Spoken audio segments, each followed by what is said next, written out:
ৰৈ ৰৈ বিনালেতো অসমৰ এতিয়া জাতীয় জীৱনৰ আৱেগ হৈ পৰিছে আৰু সমগ্ৰ পৃথিৱীতে ৭০০টা চিনেমা হলত ৰৈ ৰৈ বিনালে মুক্তি দিছে আৰু জানি আপোনালোকো আচৰিত হ'ব যে ৪টা বজাতেই আৰম্ভ হৈছে চিনেমা আৰু মই ভাবোঁ যে এইটো গোটেই ২৪ ঘণ্টাই এখন চিনেমা থাকিব বিভিন্ন হলত আৰু প্ৰায় এসপ্তাহ ১০ দিন কোনো টিকেট পাবলৈ নাই এনেকুৱা ধৰণৰ এটা পৰিৱেশ সৃষ্টি হৈছে। গতিকে এই গোটেই কথাটোৱে আমাৰ অসমৰ জাতীয় জীৱনৰ জুবিনদাৰ সৃষ্টিৰ প্ৰতি যিটো দায়িত্ব, জুবিনদাৰ আদৰ্শ, তেওঁৰ চিন্তা, তেওঁৰ যিটো জাতীয় চেতনা, অসমৰ জাতীয় জীৱনক যিধৰণে আদৰ্শৰে মাৰ্গদৰ্শন কৰিছিল তাৰ প্ৰতি অসমৰ ৰাইজৰ যিটো অভূতপূৰ্ব যিটো দায়িত্ব আৰু দায়বদ্ধতা আছে তাৰে এটা উন্মুক্ত বহিঃপ্ৰকাশ ঘটিছে।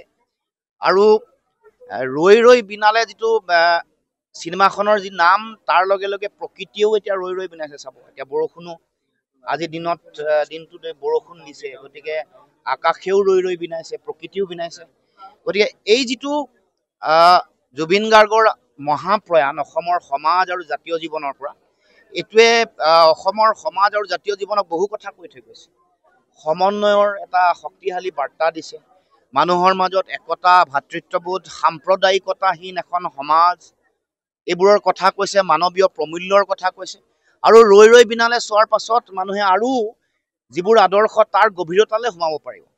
সেইকাৰণে মই সমগ্ৰ অসমবাসী ৰাইজক আহ্বান জনাইছোঁ, এইটো জুবিন গাৰ্গৰ যিটো মহান শিল্পী সত্তা তাৰ প্ৰতি অসমৰ ৰাইজৰ এটা শক্তিশালী বাৰ্তা আৰু শ্ৰদ্ধাঞ্জলি থাকিব, শ্ৰদ্ধা থাকিব।